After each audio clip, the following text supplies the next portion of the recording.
Llegando ahora a lo que son los residuos sanitarios, vamos a hacer primero una definición de residuo sanitario y una clasificación para luego ver un poquito cómo es el tratamiento. Entonces, los residuos sanitarios se van a poder clasificar en función de diferentes criterios y en base a ello cada comunidad autónoma ha hecho una distinta catalogación de los mismos. ¿Vale? Como siempre hay 17 normativas. Hay 17 comunidades autónomas, hay 17 normativas.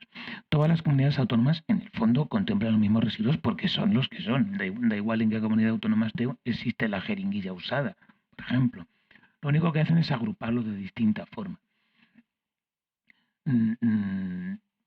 Se establece una razón principal de clasificación, luego una razón secundaria de clasificación, etc. Entonces, desde este punto de vista, aparecen distintos tipos de clasificación en función del enfoque que se haga. Hay comunidades autónomas que tienen 7 grupos, otras que tienen 3 grupos, otras que tienen 4, etc. ¿Vale? En el fondo, se puede utilizar una clasificación genérica de 4 tipos, ¿vale? En cuanto a las exigencias a la hora de llevar a cabo la gestión. Esta clasificación de 4 grupos o de 4 tipos es la que está basada en la Nota Técnica de Prevención 372, la NTP 372, del Instituto Nacional de Seguridad y Higiene en el Trabajo, del INSHT, ¿vale? Sobre el tratamiento de residuos sanitarios. Esta clasificación es la que vamos a ver nosotros. Si buscáis luego en libros, porque queréis, trabajéis en otra comunidad autónoma, sois de otra comunidad autónoma, veréis cómo estos 4 grupos a su vez se agrupan o se subdividen más, ¿vale? De manera que dan lugar a las distintas clasificaciones. Nosotros vamos a ver esta que es como genérica e independiente un poco de la comunidad autónoma y que es la que viene, por ejemplo, en el libro de Macmillan, que es un poco el que seguimos, porque bueno, como sabéis, yo soy el autor de algunos de los capítulos. Entonces, estos 4 grupos van a ser el tipo 1, que son los residuos sanitarios asimilables a residuos municipales o residuos sólidos urbanos, ¿vale? Llamamos residuo sólido urbano a la basura estándar de una casa, de una ciudad, ¿vale? Entonces, todo lo que llamamos asimilable a residuo municipal o asimilable a residuo sólido urbano es aquello que se va a tratar como si fuera un residuo urbano. El tipo 2 son los sanitarios específicos, perdón, los sanitarios no específicos, luego los definiré. El tipo 3 son los específicos de riesgo, sanitarios específicos de riesgo, y el tipo 4 son los que tienen normativas especiales, ¿vale? El tipo 4 es una especie de cajón desastre en el que están los distintos elementos con normativa especial, ¿vale? Eso es lo que da lugar luego a múltiples subdivisiones. Empezamos por el primero, por el menos peligroso, van por orden de peligrosidad, ¿vale? Los primeros y menos peligrosos son los tipo 1. Los tipo 1 son los que son asimilables, se utiliza esta palabra, asimilables es comparables, ¿vale? O agrupables dentro del mismo tipo que, ¿vale? Entonces, son los asimilables a los urbanos, a los RSU, que son los residuos sólidos urbanos, ¿vale? Entonces, estos residuos tipo 1 son residuos sólidos generados en un centro sanitario, pero con origen en las actividades cotidianas de un hospital como empresa, sin más, ¿vale? Es decir, no están relacionados con las actividades sanitarias. Por lo tanto, no presentan ningún riesgo para la salud humana al no tener ningún tipo de contaminación específica, porque no ha estado en contacto con los pacientes o, si lo han estado, no ha sido con productos biológicos como sangre, secreciones, etc.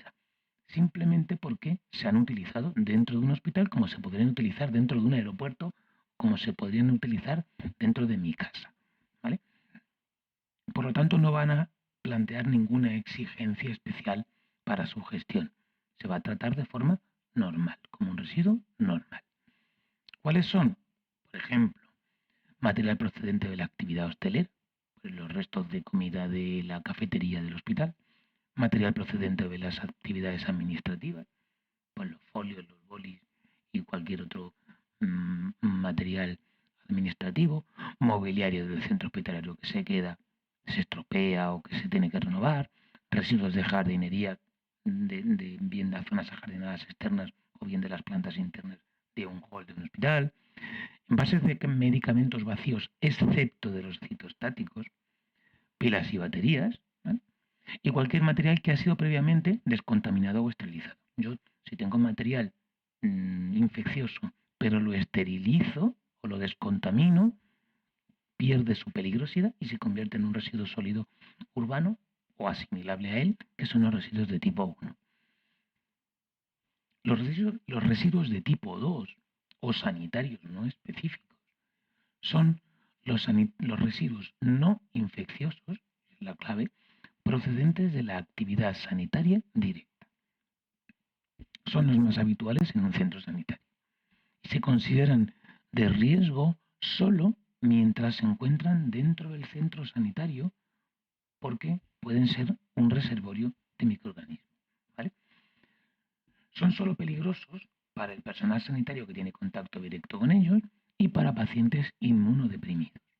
Algunos residuos de tipo 2 o sanitarios no específicos son material de cura manchado con fluidos o sangre de pacientes no infecciosos y objetos de un solo uso, material textil como sábanas, por ejemplo, manchados con fluidos corporales de pacientes no infecciosos o pañales, bolsas de orina, sondas y catéteres previamente vaciados, equipos de gotero vacíos a los que se le ha quitado la aguja que era el contenedor específico, que va a ser de tipo 3, material manchado con sangre, fluidos, guantes, filtro de diálisis, etcétera, pilas y baterías procedentes de dispositivos implantados quirúrgicamente, como por ejemplo de un marcapasos.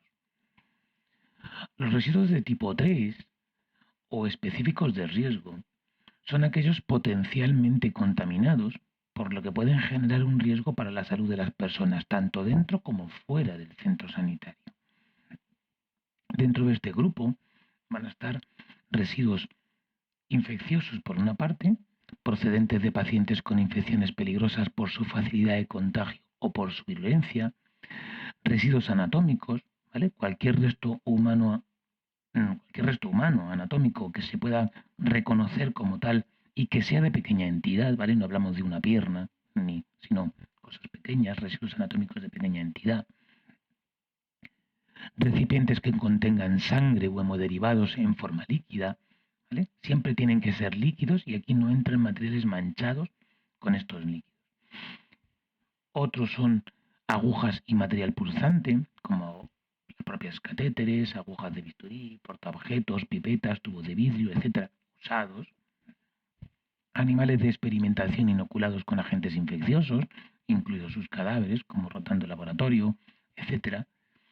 Y cultivos y reservas de agentes infecciosos, ¿no? Cuando se hace un cultivo de orina, un cultivo de sangre, un cultivo de lo que sea, pues tanto el cultivo como la placa, como las reservas de los agentes infecciosos, incluso vacunas vivas atenuadas, también se consideran dentro de este grupo.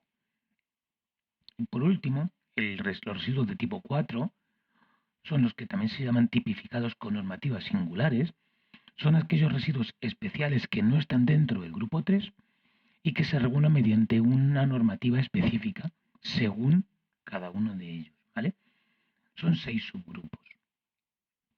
Los citotóxicos son sustancias tóxicas para las células, ¿vale? Porque son cancerígenas o carcinógenos, que es lo mismo, y mutagénicos. Incluyen, por ejemplo, restos de medicamentos citotóxicos o sus envases, equipos de administración como sus goteros o los catéteres y material manchado con ellos. Los residuos de medicamentos, ¿vale? Como medicamentos caducados, medicamentos que no tienen especificaciones adecuadas y aquellos en los que hay sospechas que se han podido alterar de alguna manera.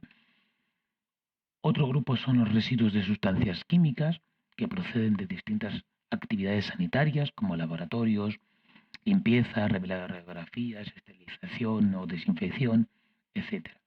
Estos pueden ser líquidos o pueden ser sólidos.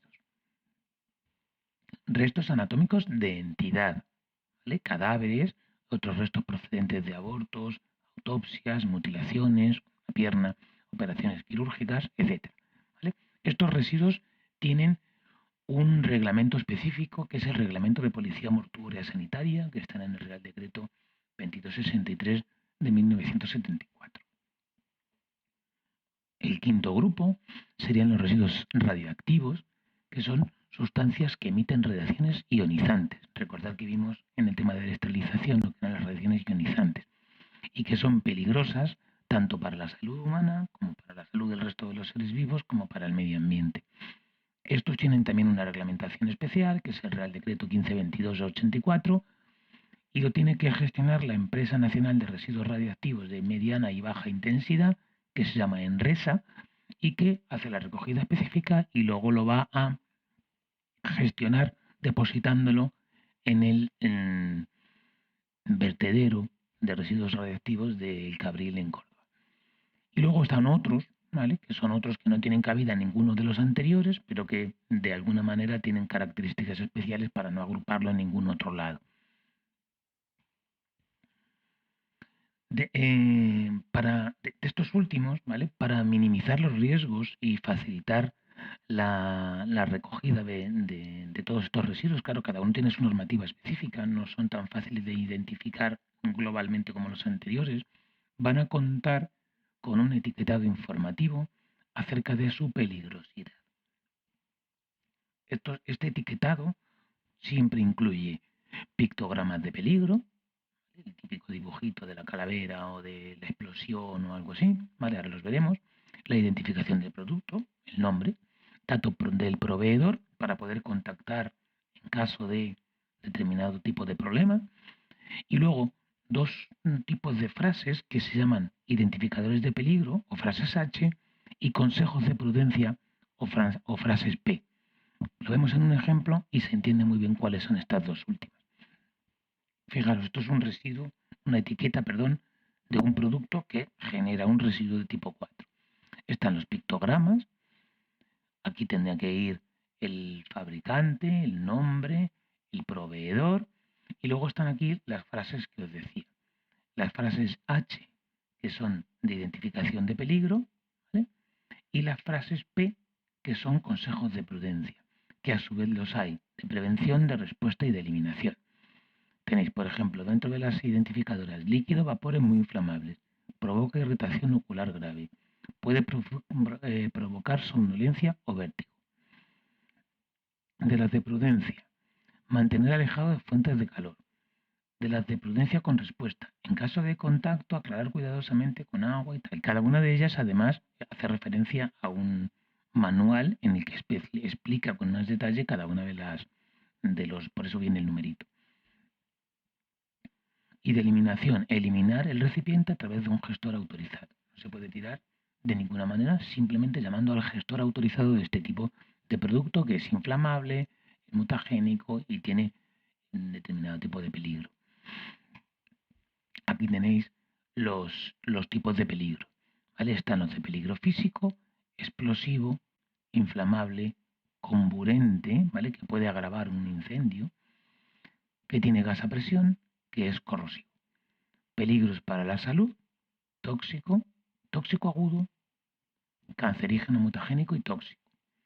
Y peligro para el medio ambiente, ¿vale? Entonces, si os dais cuenta, este es inflamable, cancerígeno, mutagénico y tóxico, y de toxicidad aguda. Y además llevan estas frases H, estas frases P y toda la identificación. Bueno, pues esto va a facilitar que sepamos qué hacer con este producto cuando se convierta en un residuo.